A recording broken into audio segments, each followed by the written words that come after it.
Nahihirapan daw ang ilang tsuper at motorista na magpakarga ng langis dahil may ilang gasolinahan na ang nagsara.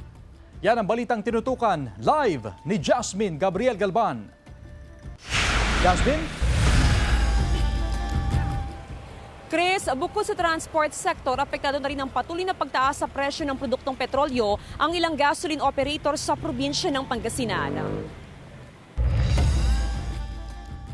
Bukod sa kalbaryong dinaranas ng mga tsuper sa mataas na presyo ng produktong petrolyo, pahirap din daw sa kanila ngayon ang pagpapakarga ng langis sa mga gasolinahan. Ayon sa One Pangasinan Transport Federation, may ilang gasolinahan sa Pangasinan na karaniwang pinupuntahan ng mga tsuper ang nagsara na.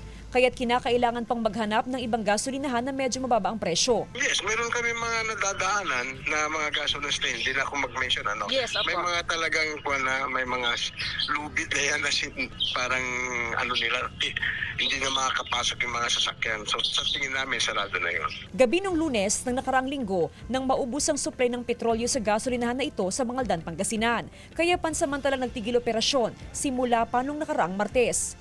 Hindi na raw kasi kinakaya ng may-ari ang mataas na presyo ng produktong petrolyo. Dahil din po sa taas ng presyo kasi po ano po. And pag ano po, pero naghahanap naman po sila ng paraan para magkaroon ng stock din po. Ilang araw na kayong sarado, sir, no? Simula nung ano po, nung nagtaas po, unang nagtaas po.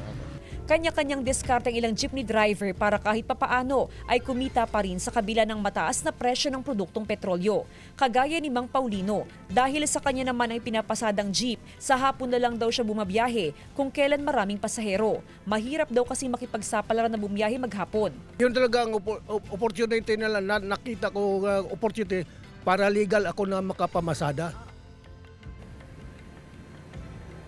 Chris, para sa transport sector, ganun din sa mga motorista maghanda na sa panibagong oil price hike.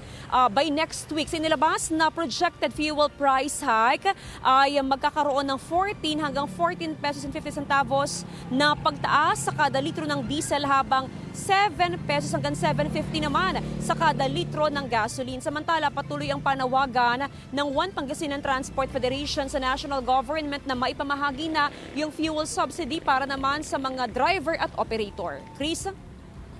Maraming salamat, Jasmine Gabriel Galban.